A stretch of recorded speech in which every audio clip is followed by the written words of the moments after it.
Well, it's already begun the training camp for the NFL off season. So training camp's already started, but we still have lots of questions that are waiting to be answered.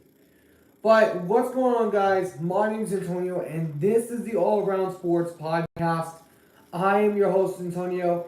Today, we are doing another version of my special Q&A that I'll be doing every single Sunday from 3 o'clock to a specific time when I run out of topics.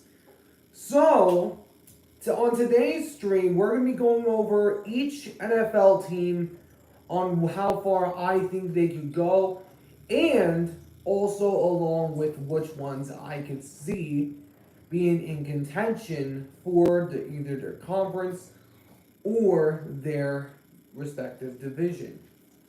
So before we get this video started, I'm joined by one of my two little puppies here, little Sarabi girl. So and she's one of my two little dogs that I have. I'll be holding her throughout the show. But today's video is presented by Q Streaming. Q Streaming is a website that you can pay for streaming $60 a month. You can get live TV, you can get live sports, live everything. And you can also get on-demand movies, TV shows, and everything. And I also believe you can record programs you want to watch for later. But if you can get someone on your code, you get an additional $6 a month just by having someone else signed onto your code. So I'll have that link popped up down here in the comments in the chat room just in a little bit. But for now, let's get this thing started. So first off, we got the Arizona Cardinals. I'm going to be doing these in no particular order. Probably mainly in the alphabetical order.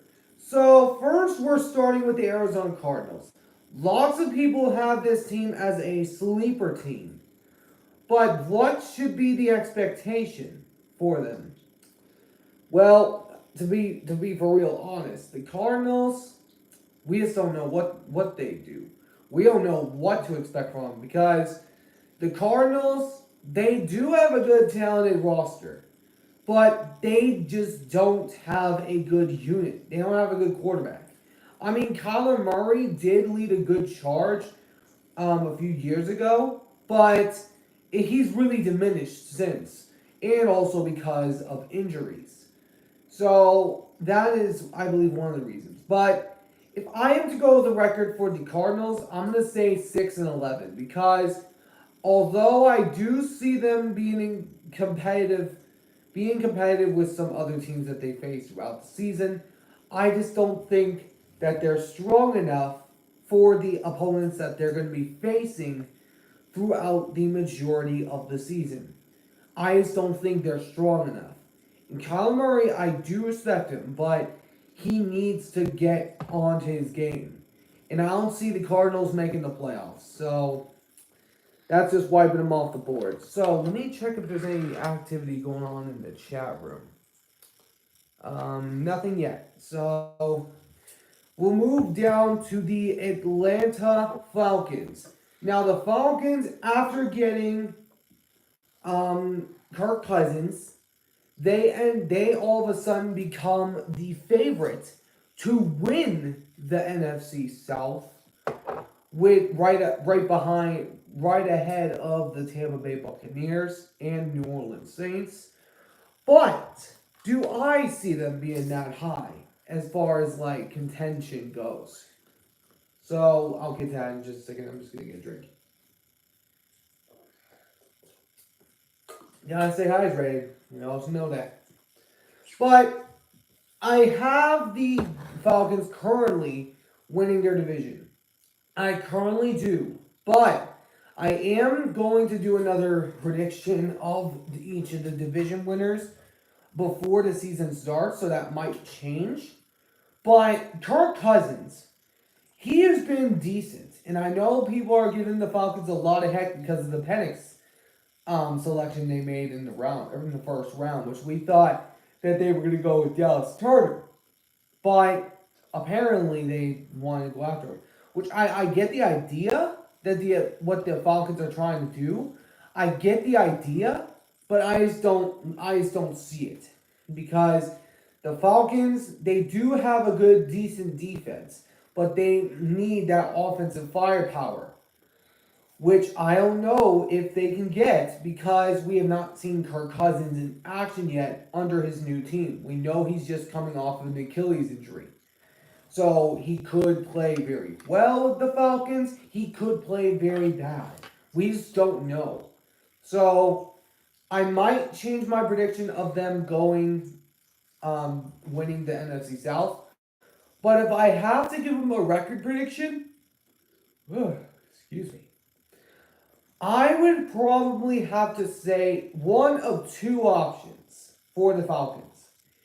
Either 8-9 or 9-8. Because although they are a good team, they need to show up on those big road games. And they open their first regular season game against the Steelers, which that one could be either 50-50 because we don't know, we haven't seen either side with their new quarterbacks yet.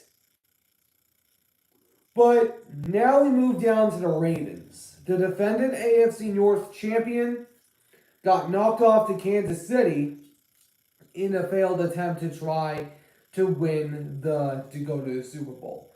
But since then, they've added on some new weapons. They have added on new weapons like Derrick Henry, and a few other guys, including Quantez Walker. So the question is, do I see the Ravens getting as far as they did to the AFC Championship game? The Ravens, I probably have to say they could. We don't know yet because we haven't seen Derrick Henry play with the new team yet. But I will say this. If Lamar can get going, if Lamar can play out of his mind, if he can play like we all expect him to play, which is not to choke in the playoffs, then this team could be dangerous because they made it all the way to the AFC Championship game last year, a place that they have never been. And although they did have the 1 seed, so that kind of helped them there. But, just a second. Just have a little energy drink. But, the Ravens, I do see them being competitive. I could see them going to the divisional round again because we look at the Ravens right now. You brought back Madubuike. You brought back Zay Flowers, which of course he's a rookie, so you have him set on his rookie deal. And you also brought in Derrick Henry. Let's take a look at the weapons right now for the Ravens. You got Mark Andrews, Isaiah Likely. You got Justice Hill.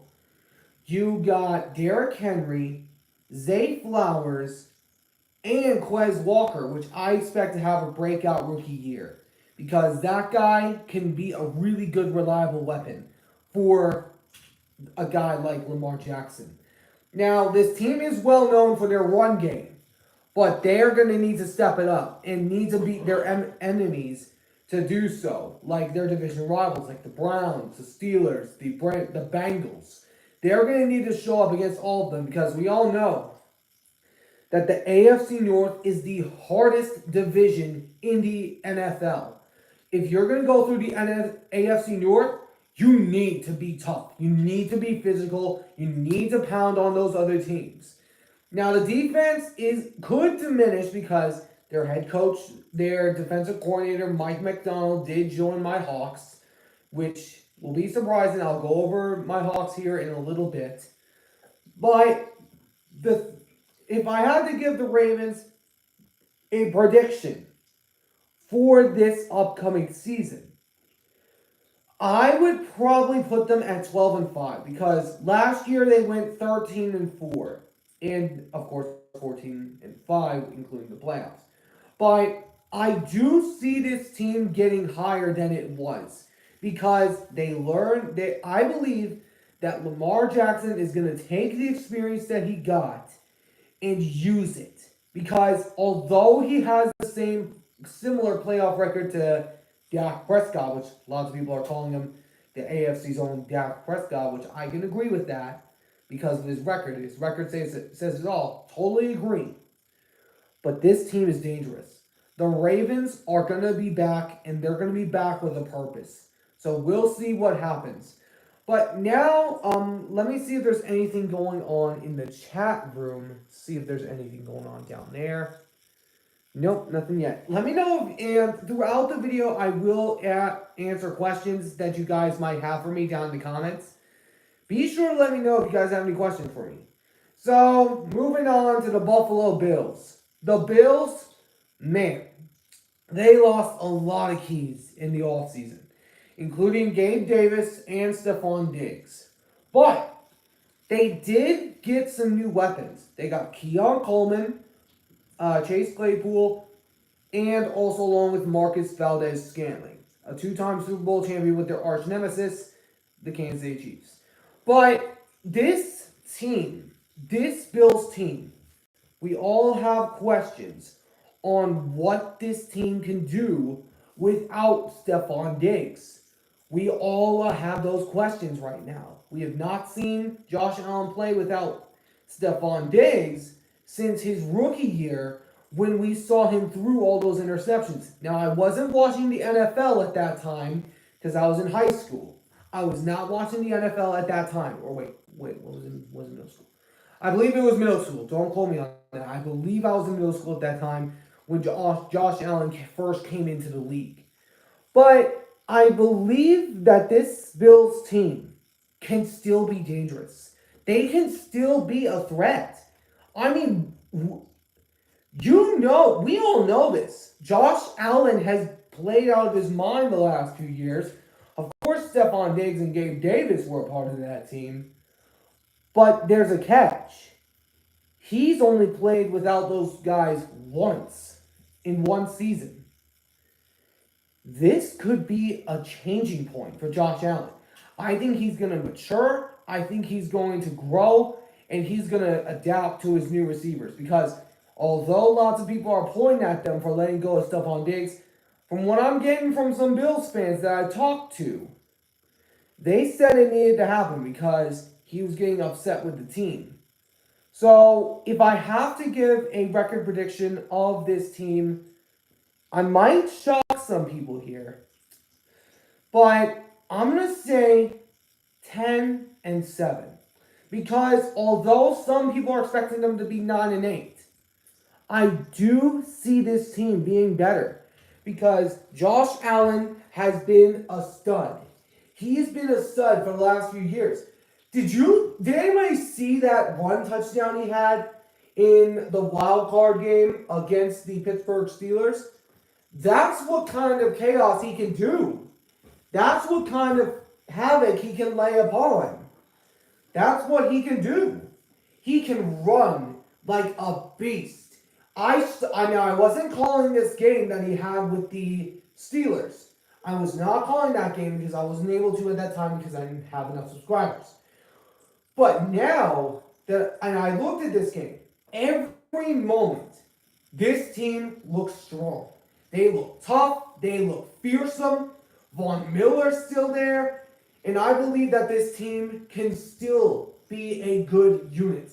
I believe that the Bills will be a tough team in the next season. So that is what I think about the Bills. But let me see if there's any chat activity going on right now. Nope, nothing yet. I am gonna take a little break here real quick. So I'll be right back. I just gotta do a little break here for just a minute. So I'll be right back, and then we'll go over the rest.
Alright, I'm back. Just had to do a little number 2 real quick.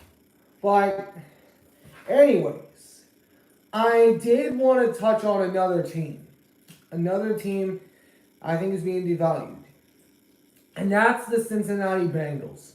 Now, the Bengals, we all know that Joe Burrow was hurt from last bit of last season. However, people still have him high as a good contender to the AFC, which I agree with because he is the only quarterback in the NFL that has beaten Mahomes in the playoffs. But I do see a little concern for the Bengals. I do think there's a little concern for the Bengals because he's coming off of a wrist fracture or some kind of wrist injury. And I do believe that's going to harm him for some time. That's going to give him a little bit of pain. Because we all know that sometimes injuries diminish players. But I still expect this team to be a good one. Because they are still one of the top teams in the NFL, the Bengals. The Bengals may not have Joe Mixon, but they have Zach Moss. Zach Moss is a great runner. I watched him during his time up in Indianapolis when he was a part of the Colts. He can run. He can make plays happen. He can do a lot of things that we have not seen. And then you look at the Bengals, you still got Jamar Chase. You still got T. Higgins for the moment. We don't know what's going to precisely happen with him. But I do expect this Bengals team to be back. And if I have to give them a record prediction, I would probably have to say of a record of either 9-8 or 11-6 because the Bengals are still one of the toughest teams in the AFC North. The Ravens right there with them. The Browns could be right there with them also, which the Steelers, they might be down there a little bit because Russell Wilson is their quarterback. But we'll see what happens. But also, I did want to mention, if you guys have any questions for me before we get into the next topic, I can answer them. Let me know in the comments. Let me know in the chat room of what a question you might have is. But for right now, let's move on to another team, which is the Cleveland Browns. Speaking of the Browns. The Browns, we've seen them in the playoffs just recently. And they came in with Joe Flacco, of all people. A man that used to cause chaos on this team actually helped them into the playoffs. I mean, give or take of what a few years looked like. And, the Browns now still have Deshaun Watson. And they also got another new weapon, which I found a little shocking, in Jerry Jeudy, which I knew he had to get out of Denver because it was a bit of a heck hole at the time. And probably still is, which I'll be talking about the Broncos here in a minute. But the Browns are being devalued because many people are taking away that Joe Flacco led them to the playoffs and it wasn't Deshaun Watson. Well, Watson was injured. Deshaun Watson was out. And so was Nick Chubb. And this team is so heavily stacked. This Cleveland Browns team is stacked.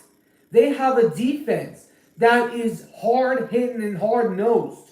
And you got the dog pound as a home environment. That is a hard place to play.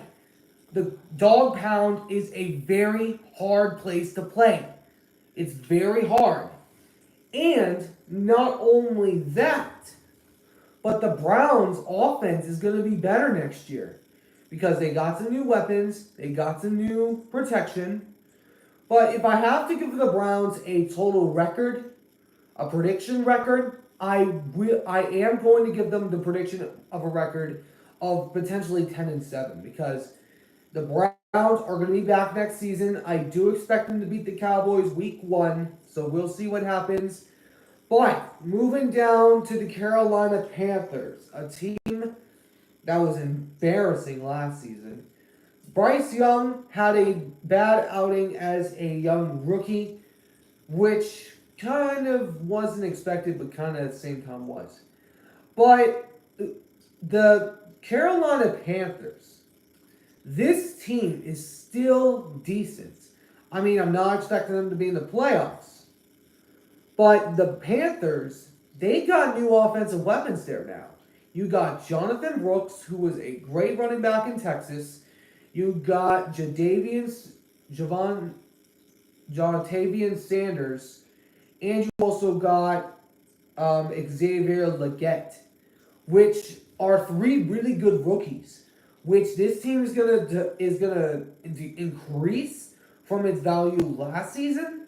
I do still see the Panthers going 5-12 because they aren't at the high level of the other NFC teams up there because we don't know what to expect from them, but we'll have to see what happens. But now we move down to probably America's biggest joke in the NFL right now, which is, of course, the Dallas Cowboys. The Dallas Cowboys, after losing in the playoffs, again, as per usual, it's an American tradition that never gets old. The Cowboys, once again, are chanting that they're going to go to the Super Bowl, but really they ain't. The Cowboys, they have a tricky schedule ahead of them because they have to go against some of the teams that are really tough, including the Philadelphia Eagles, that are millions of millimeters ahead of them. And the Cowboys, they aren't the team of what they used to be. They lost a lot of weapons. You lost Tony Pollard. You lost Tyron Smith. You lost all these guys. I could just name them. Right off the top of my head, including Jonathan Hankins, who's now with my team, the Seattle Seahawks, and also on top of it all, losing Dan Quinn to the Commanders. But the Cowboys are still going to be back next season, non-Super Bowl contention area, of course. But they're going to be back and trying to fight for a playoff spot again, as per usual, because we all expect Dak Prescott to perform in the regular season to eventually choke in the postseason. And if I were to give this team a record prediction, I would give them a prediction of 10-7 because the Cowboys, they got a tricky schedule. They got to go against the entire AFC North, which is a gauntlet to go through. And you also have to play the NFC South, which surprisingly have some decent teams this year, including the Falcons, Bucks, and possibly the Saints. But we'll see what happens with the Cowboys. But now we move on to the Denver Broncos, or the Donkeys, as I like to call them. The Broncos, according to Sean Payton, said that Bo Nix is actually moving further along than anticipated. So that is some area of good news for the Broncos. The bad news is they are in a tricky division to go through. But the Broncos are getting further ahead than usual. He is right about that part. Because Bo Nix has the potential. He has the potential. The potential's there. Especially with Courtland Sutton, who is still there. You got Courtland Sutton, who is still a part of that Broncos team. That is if he doesn't get traded. But the Broncos are still one of the worst teams in the league. And they have to go against the Seahawks on the road week 1. Which is a gauntlet to go through. Especially since they're going into Seattle and then facing off against their former quarterback next week, the week after, against the Steelers. But the Broncos, I could see them going 5-12 because they're still decent, but they aren't on top of the Chiefs, Raiders, or Chargers. So I'm going to give that prediction out there. And now we move down to Green Bay. We move down. Oh, wait, no. Detroit Lions. My bad. Detroit Lions. So the Detroit Lions made an NFC Championship run last year, which we all know they got knocked out by the 49ers, which was very, very close to not happening. That was close. But man, I wanted the Lions to win that game. Probably did many other people. But the Lions reloaded in a lot of spaces. They reloaded in tons of areas. They got new defensive guys. You got like Terrion Arnold and Sione Vake in this draft. And then you got out there and got DJ Reader, who is a run stopping machine, which I don't know why the Bengals let him go, but that beats me.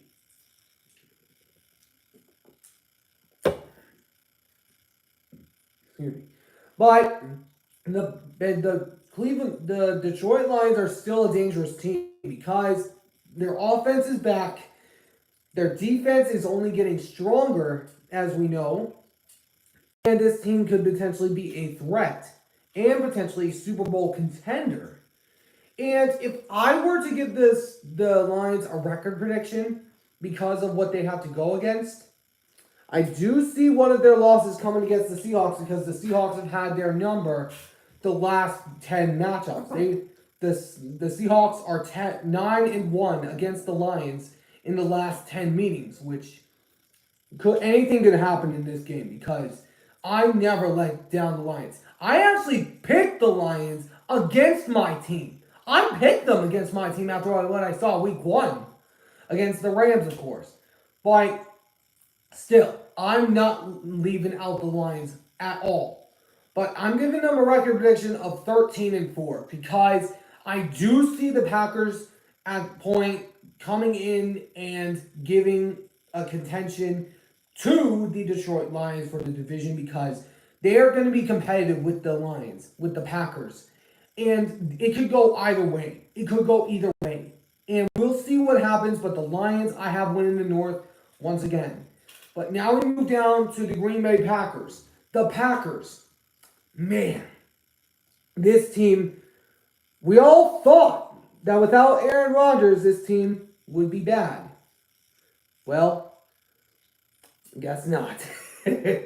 But the Packers, they are still one of the most toughest teams in the NFL, primarily in the NFC, because they beat out the Cowboys, which I kind of saw coming. I was actually I got every single prediction I had right in the wild card round. I was 6-0 that week in my predictions. And I actually faked that I had the Cowboys pick just to give the Cowboys, just to put the pressure on them more, which I always do along with others. But the Packers are still a tough unit. They are still a top team.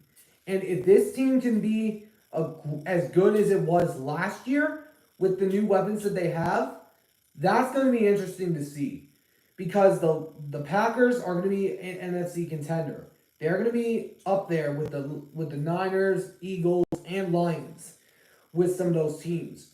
But if I were to give them a record prediction, I would probably put them at 12-5 because they have some good games, including that Sunday night game against the Seahawks in Week 15, which will be the first time that they've met each other since letting go of both Russell Wilson and Aaron Rodgers, which that game, I can't wait to see that game. I'm just going to say that right now. I cannot wait to see the game against the Packers and the Seahawks for the first time without those two Hall of Fame quarterbacks.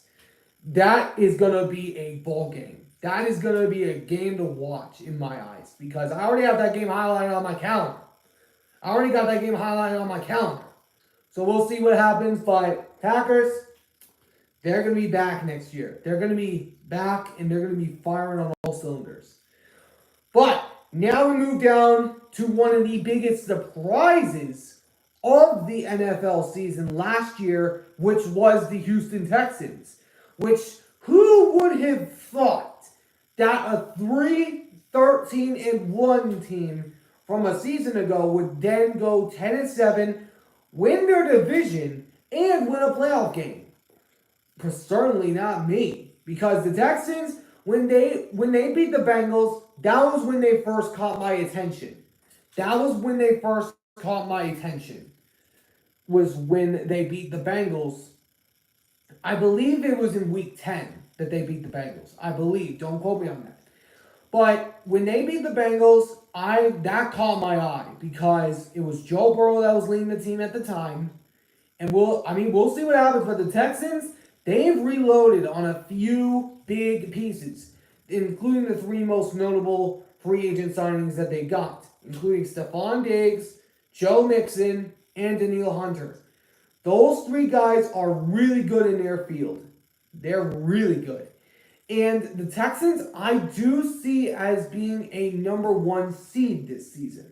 Because I do think that they're going to have a good test against Kansas City in one of the regular season games.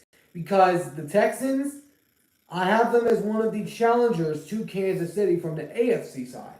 Because they are going to be, the Texans, I believe, can win that game against Kansas City. Because CJ Stroud has not played Patrick Mahomes before.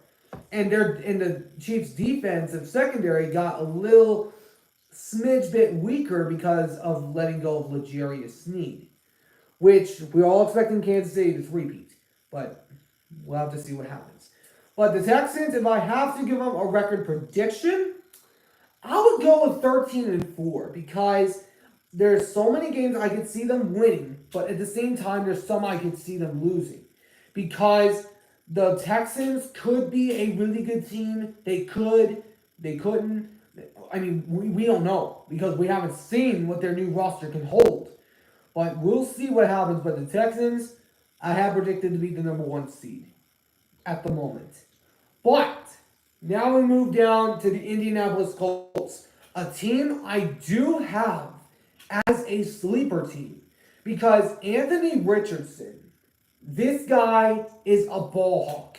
He can go out there and he can play his mind out. He can do a lot of things for the Colts. And back when he was in the draft, loads of people had us predicted to draft him, which honestly would have been a good idea in my eyes if the Colts hadn't taken him before that pick happened. But we'll of course wait and see what happens, transpires there.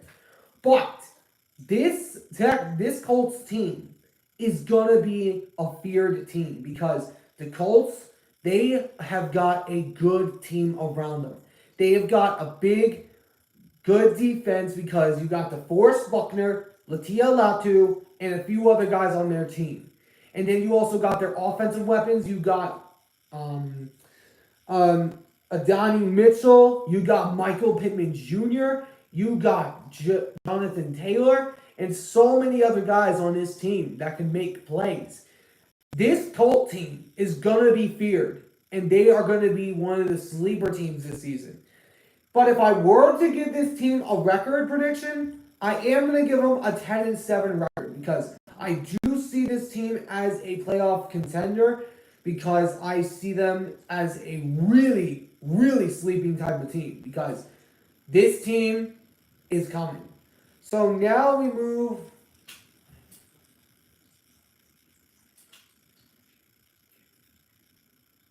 Hold on, I'm trying to find out here. Jacksonville Jaguars is the next one. So the Jaguars, they got a few good pieces in the offseason. They got Gabe Davis, and they also got Brian Thomas Jr. with their first round pick. But they also got Eric Armstead, which I was surprised when the Niners let him go. I was very surprised when they let him go. Because Eric Armstead, I believe, was a key piece for the Niners, other than Bosa. But the Jaguars are still a really good team. And their former safety actually did come over to Seattle, which is, of course, Rashawn Jenkins. But the Jaguars are, they've been predicted to go 7-10. What? Because the Jaguars are still a good team. I think what lots of people thought was because that Trevor Lawrence was being pressured so much, I believe that people were diminishing him because of what happened last season. Let me remind you that he was being pressured out of his mind. His offensive line was getting injured day in and day out. And this team is still a really tough unit. And if I am to give this team a record prediction, I'm going to go with 11-6 because the Jaguars are still a tough team. They are still a top contender until their late collapse last season. I don't expect that to happen again, although it might happen. I mean, we'll have to wait and see what happens, but Jacksonville I can see being right there with the Texans. But now we move down to the Minnesota Vikings is who we move down to. Minnesota has been devalued also. And oh man, before I go over to Vikings, I forgot I left out the Bears. So I have to go back to that real quick. So the Bears, I do see them being a decent team under Caleb Williams' first year. But I'm not expecting like playoffs for him. I'm not expecting playoffs. Because a rookie quarterback going into the playoffs his first season, unless he's CJ Stroud. Unless he's CJ Stroud, then I could see it. But the fact is, they do have a lot of good offensive weapons. We just haven't seen Caleb Williams play a regular season game yet. We have not seen it. So we'll see what happens, but this, I think, is going to be a really tricky year for the Bears, but I do see them going... Oh, man. I can see them honestly going 9-8 because even though they got a rookie, I do see them going 9-8 because if their rookie quarterback, Caleb Williams, can get under control early and can play out of his mind and break the franchise curse of not having a superstar quarterback, then I could see it maybe potentially being higher. But until then, I have them going 9-8. But now we move back to Minnesota. Minnesota, I believe, is being devalued, and I'm going to be going over the Vikings here in a few videos. I've been very busy lately, so I have not been able to make as many videos as I should, because one of my coworkers is out on vacation, so I've been covering every single weekday for the last 3 weeks, soon to be 4 weeks. But I've been busy, so I've been trying to get these videos posted, but I've been very busy. Because one of our employees is out on vacation. So we'll see what happens, but anyways, back to Minnesota. Minnesota, I believe, could be a sneaky team. They could be a sleeper. Because even though J.J. McCarthy is a rookie, he's walking into a really good situation. I mean, you look at their offensive weapons, you got T.J. Hawkinson, Aaron Jones, you've also got Jordan Addison, and Justin Jefferson. 4 big offensive keys. And people are saying that this team is not good? I mean, their defense was great. Their defense was amazing last year. Of course, they lost Danielle Hunter, but they quickly replaced him with Jonathan Grenard. But this guy, this Viking team could be sneaky. And I could see them going, at a low point, I could see them going maybe potentially 7-10. At a high point, I could see them going 9-8 because this team is being underestimated, and they are scary. I'm just going to say that.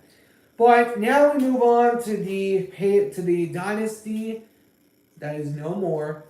That is the New England Patriots. The Patriots, after letting go of the Golden Boy for 4 years now, they have just been sucky. And going into their first season without Bill Belichick. And it's Jared Mayo coming in for this team. And I believe that this team could be a sneaky team. But I'm not expecting it. Because the Patriots are they're trash right now. I mean, they don't have enough skilled players to even contend. And I did a setup right there. I did a setup. Because the Patriots, they are trash. I mean, you look at the Patriots, they are garbage. They are terrible. And the Drake May, bringing him in? I mean, you were already good with Mac Jones. And now you bring in a rookie and expect him to start in a terrible situation in New England?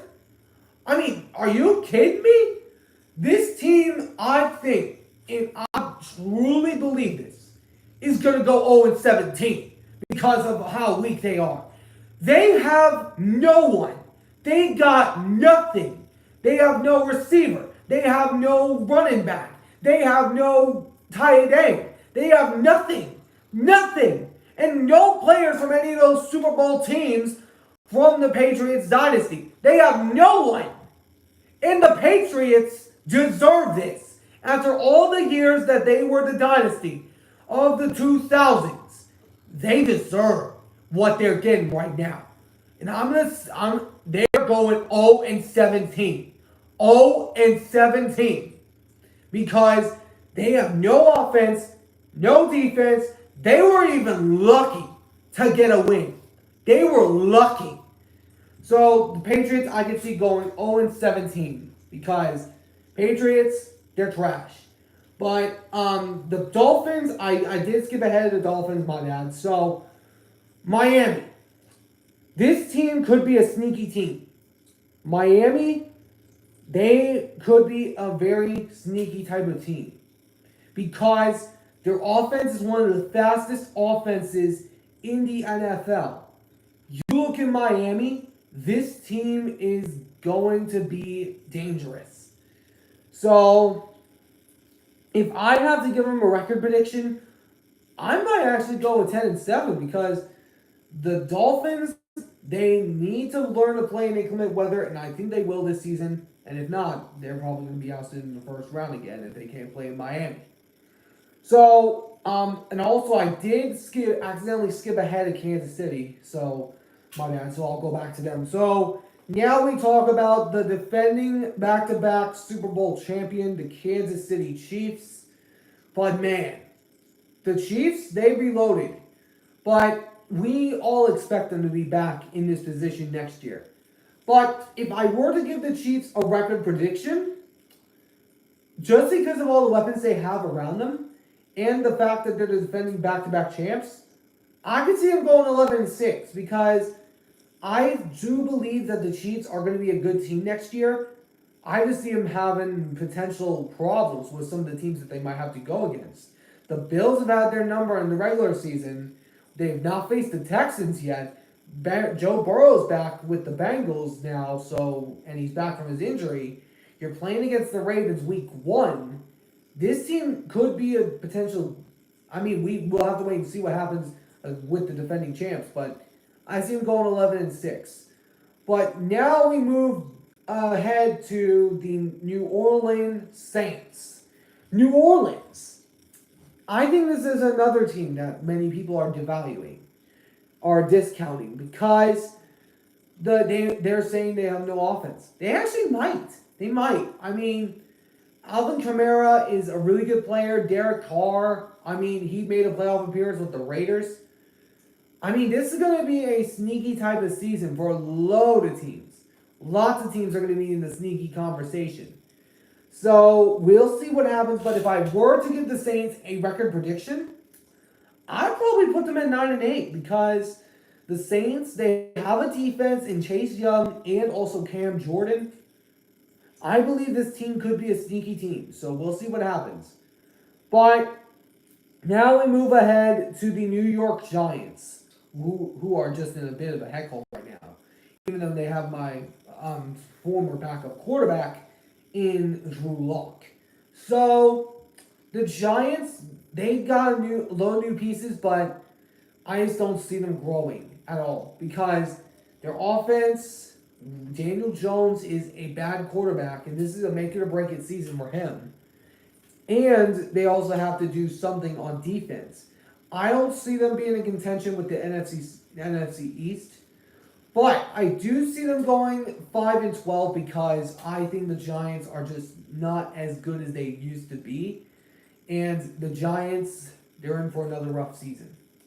But now we move to the Jets, who are all of a sudden highlighted as a Super Bowl contender. I mean, why? Why? Because the Jets, they've not done anything in the last few years. They have not done anything. They've not made the playoffs in 14 years. They've not had a playoff. They have not had a winning record in the last 8 seasons. They haven't. The last time they made a Super Bowl was back in Super Bowl 3, which was about like 55 to 56 years ago. Which that was long before I was even born at that time. That was long before I was even born. Long before. And the fact that the Jets are already being highlighted as a Super Bowl contender? I mean, really?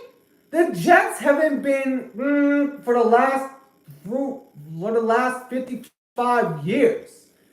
Half a century, for crying out loud. And the Jets, they're already being highlighted as, oh, they're a Super Bowl contender. Oh, they might be this. Oh, they might be that. Stop it! You're just like Cowboy fans, for crying out loud. I mean, really. Just because you brought in Aaron Rodgers doesn't mean you're a Super Bowl contender right off the bat. You actually have to go out there and prove it first. But if I were to give this team a record, I am going to give them a 9-8 record because although I do see them potentially diminishing the Jets because we have not seen them in action yet.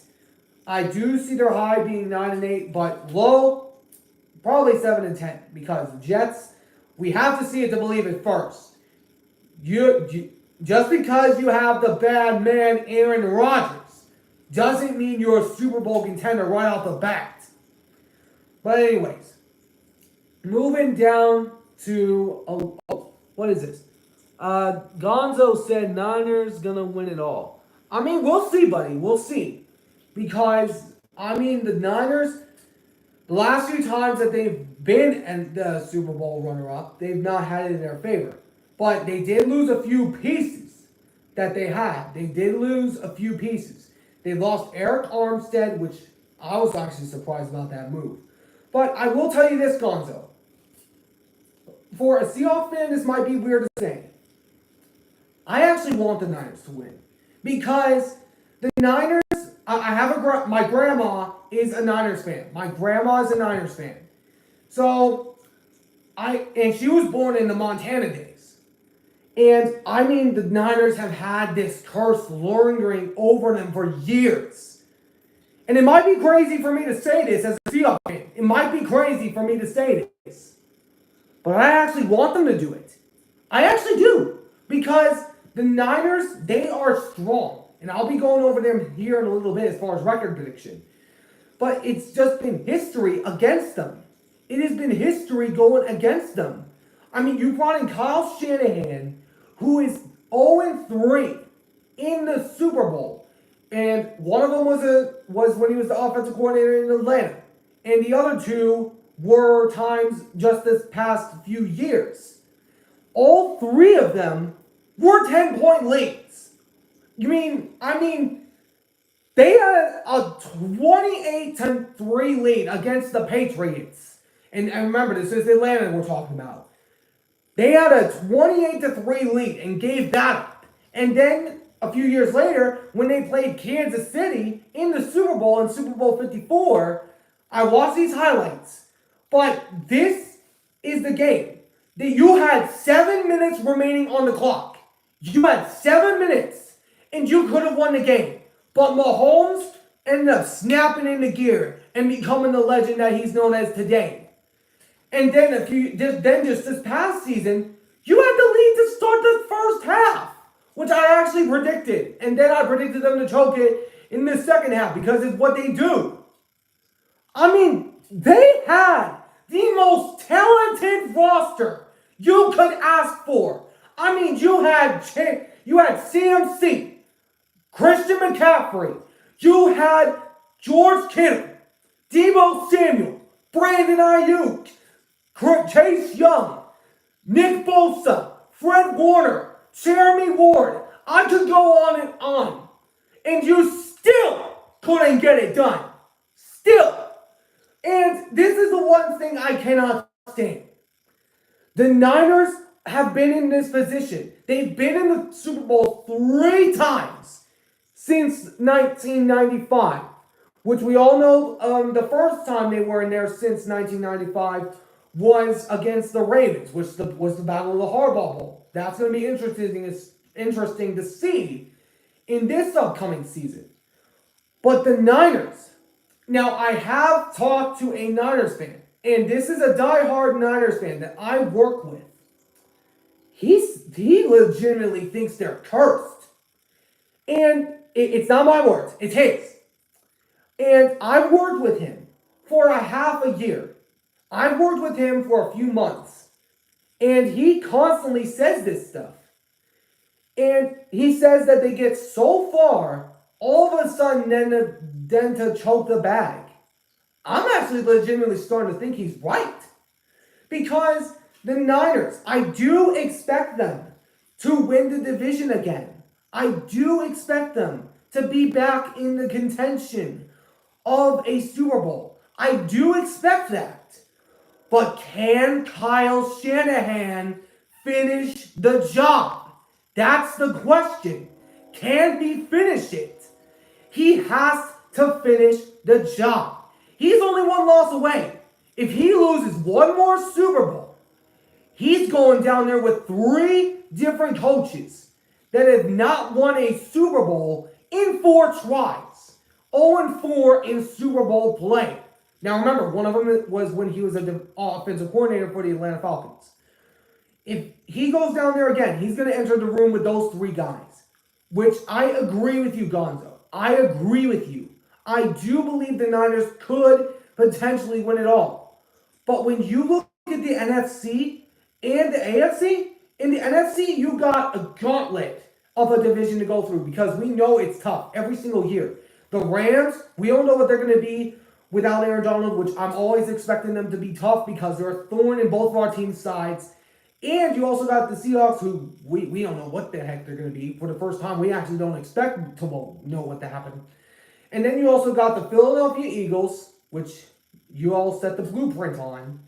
And then you also have the Cowboys, which you've spanked the last few times, which I actually appreciate. The only time I root against the Niners is when they play the Cowboys. That's the only time. And then you also got, potentially, you got the Lions, who almost beat you in the NFC Championship game. You got the Packers. You got potentially the Bears. And then you got the AFC. You got Kansas City. You got Buffalo. You got Baltimore. You got Cincinnati. Houston. There are so many teams that could potentially be in that conversation. I agree with you, Gonzo. The Niners could potentially go out and win it all. They could. But the question is, can Kyle Shanahan, if he holds that 10-point lead, can he keep it? That is the question that we all have lingering on our hands. Because, now I've said this in a few videos that I have done on the Niners since the Super Bowl. If Kyle Shanahan can't get the job done this season, I believe he could go. Because it's about time the Niners start winning. So, I agree with you, Gonzo. I agree. The Niners could go and win it all. But they have to finish the job. We've seen them in this position 3 times. And we haven't seen them come back with it. I know they have 5 rings back in the Montana days. But they have to keep it going. They have to keep on going. But I agree with you, Gonzo. I believe the Niners could possibly, if Kyle Shanahan can't keep if he can finish the job, then this team could be back in contention. I totally agree with you. But we have to see it in order to believe it. And like the old saying goes, you gotta beat the man to be the man. And the man right out there right now in the AFC is the Kansas City Chiefs. It's a simple fact. If you can't beat Kansas City, which Kyle Shanahan has not even beaten the Chiefs in regular season play or postseason play. If you can't beat Kansas City, then you can't contend. Because Kansas City has won 3 Super Bowls in the last 5 years. Kansas City, they're the new Patriots. If you can't beat the Chiefs, I mean, you just don't have a chance. I mean, it's a fact.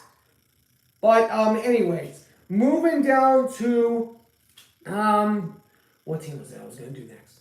Oh, the Philadelphia Eagles. Speaking of the Eagles, I do see being another contender because the Eagles, they got Vic Fangio as a defensive coordinator. Now, main reason of their downfall last season was because of their coordinating. I mean, they let go of their offensive coordinator and defensive coordinator the year after they went to the Super Bowl with Jalen Hurts. But since then, they've actually added on a few weapons. You got now Saquon Barkley, you got Devin White, you got Bryce Huff, you got C.J. Gardner-Johnson back. I mean, the NFC is just getting stronger. It's getting stronger. It's getting more loaded every year. But the Eagles, I believe they're the full-out favorite to win the NFC East ahead of the Dallas Cowboys because Cowboys, they are not a good team right now because the Eagles are probably more all-in than the Dallas Cowboys right now because they got Cooper DeJean, Quinton Mitchell, and Jeremiah Trotter Jr. in the same draft.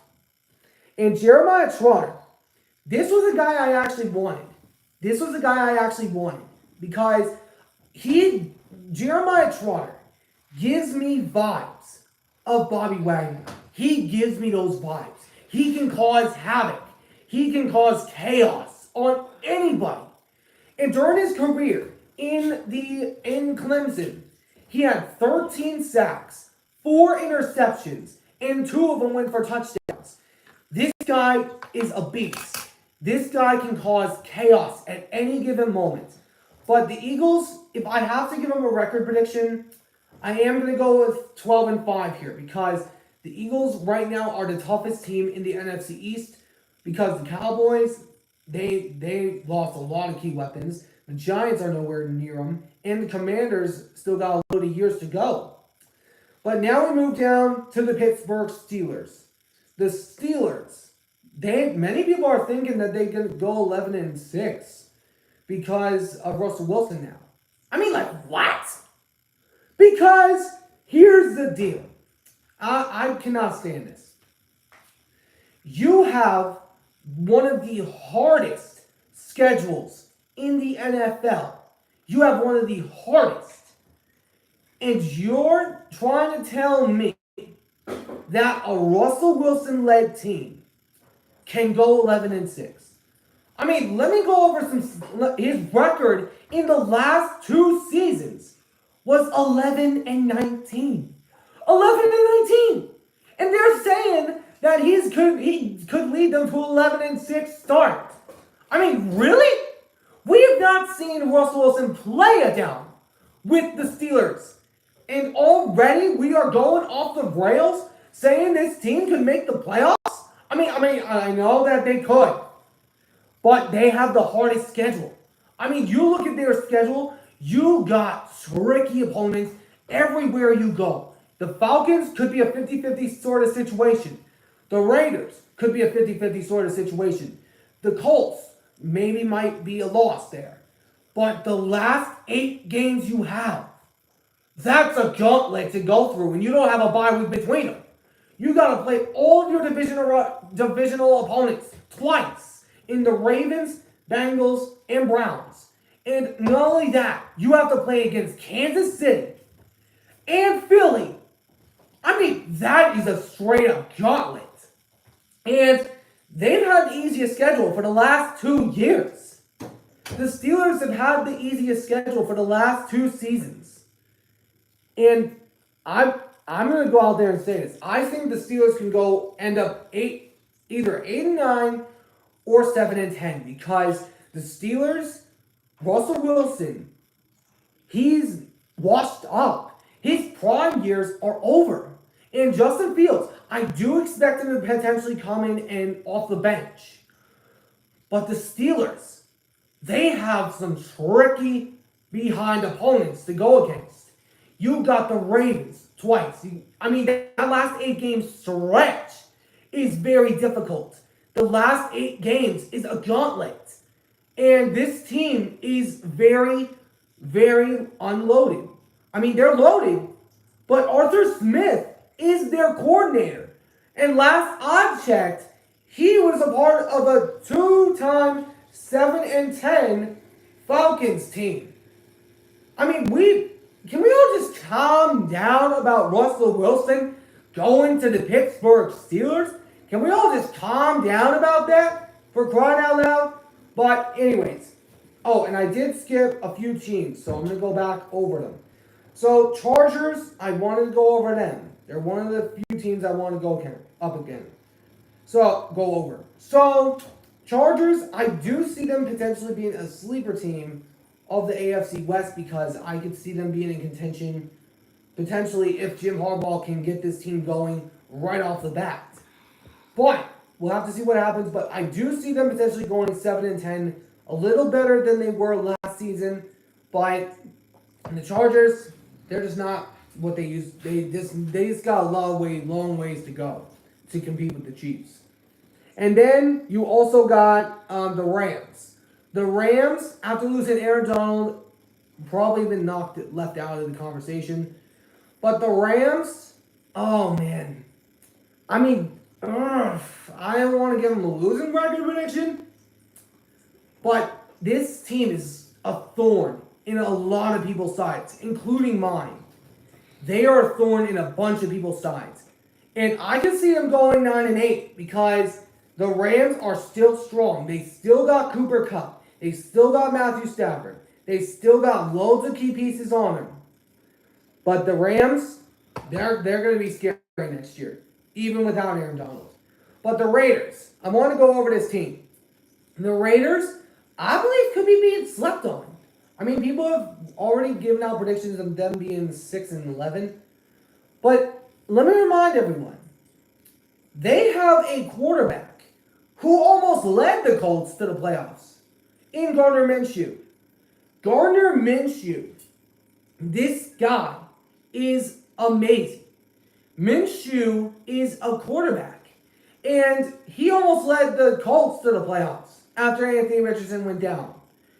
This guy, and with what weapons he has around him, you got Brock Bowers, Michael Mayers, you got loads of guys on there, including Devontae Adams.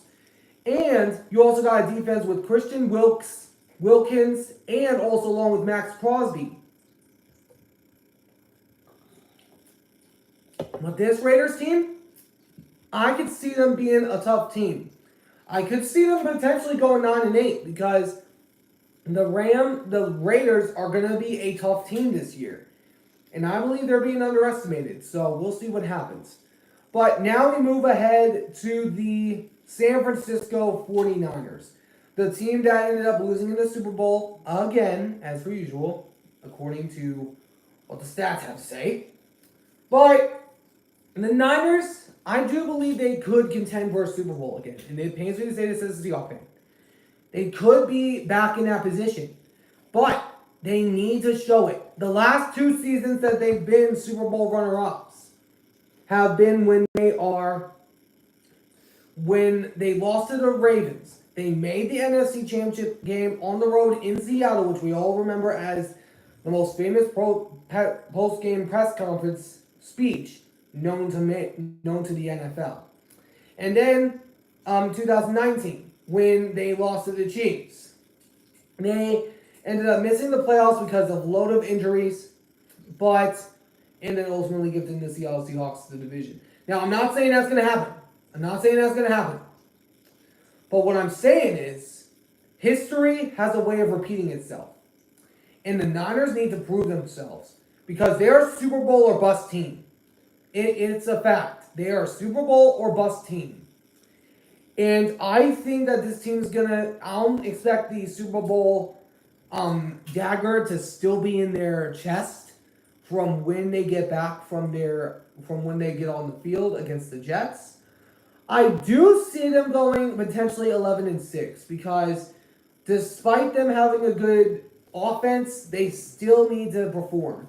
They have to show to the NFL and to all the fans that Purdy can lead this team to a Super Bowl and can actually come back with it. or if they can't, then we're going to call this season, the 49ers season, as a failure. But I see the Niners having an 11-6 season because we'll have to see it first. But it could be lower if some injuries do kick into gear because we saw them on their 3-game losing streak last season when they had Trent Williams out. Now, if there are injuries that end up happening, then the Niners could be possibly out of the picture. But the Niners, they still got to prove themselves. Despite them making the Super Bowl last year, they have to prove to everybody that they can go to the Super Bowl and win. They have to prove it. They've been there 3 times in a row and haven't come back with one. They have to finish the job. They have to finish the job. But now we move to my team, the Seahawks. Now, the Hawks, this team I believe has potential to be a sleeper. Now, from what I've gotten from some other people that I have watched, they have this team potentially going like 11-6, 2-5, 12-5, and potentially 10-7. I can agree with one of them, but we have to see what the head coach can do, what Mike McDonald can do on this team, because I do expect this team to get better than what it was last season. I think loads of people are expecting that because the Seahawks, there's new coaching staff everywhere. You look around, they got 80% of their current coaching staff is new. 80%. That's a lot. And the fact that they had Pete Carroll there last season and put him into the advisory role, I think that was a good move. I believe it was a good move because his style of play was getting a little too predictable for a team. It was getting a little too predictable. And I believe that was one of the things that had to change. And it happened. But if we look at the Seahawks, you got a great opportunity in the Seahawks organization. Now, I don't believe if the Seahawks if they do have a losing season, not saying they will, that Mike McDonald will not be fired. Because it is a first season for him. It's a first season for him.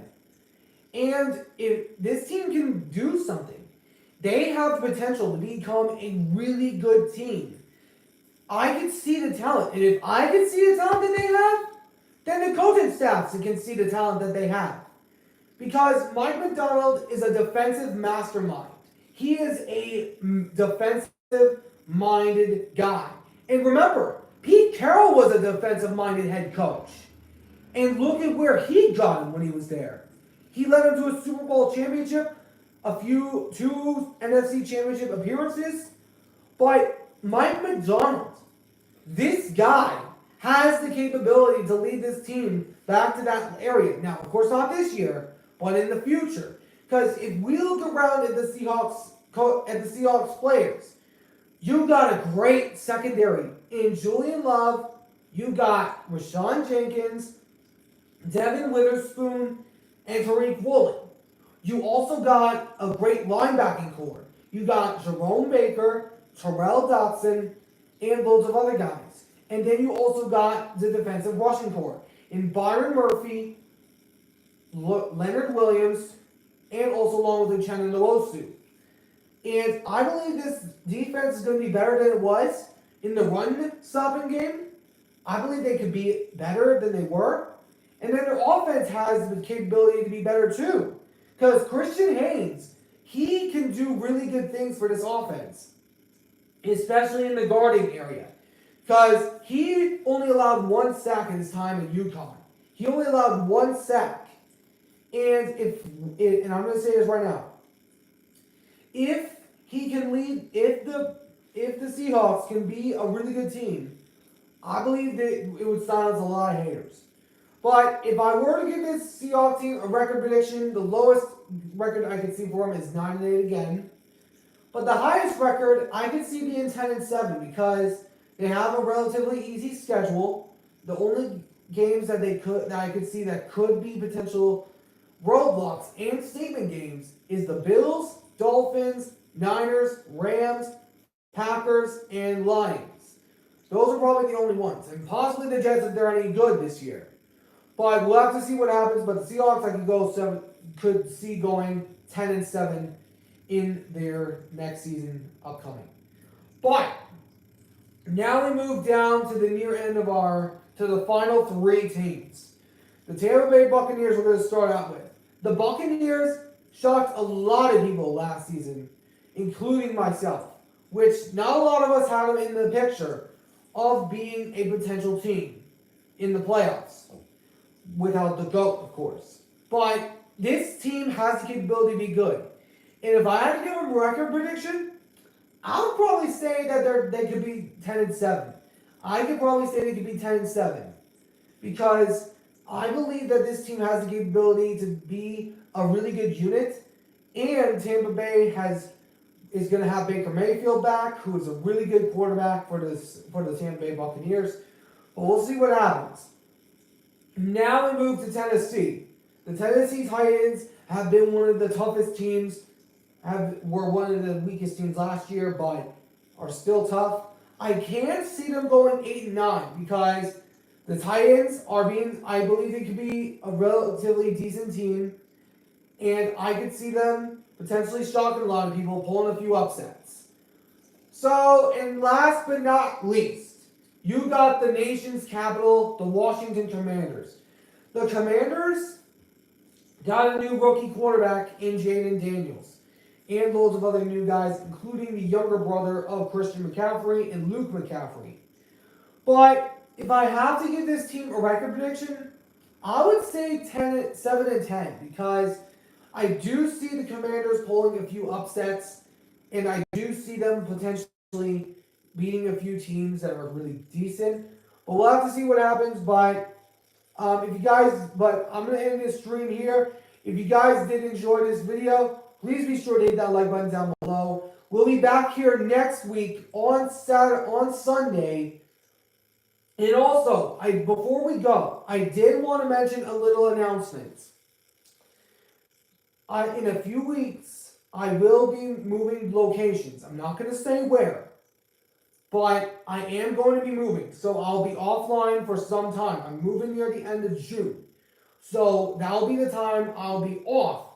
If I do happen to do a video, I'll be doing it mobilely because if there's a thing that someone wants me to go over, I can go over it on like my phone or my iPad or anywhere, on anything. So I will be off on June 30th, because that will be the process of me and my mom moving, because I'm still living with my mom, so because I'm still growing, because we're maturing takes time.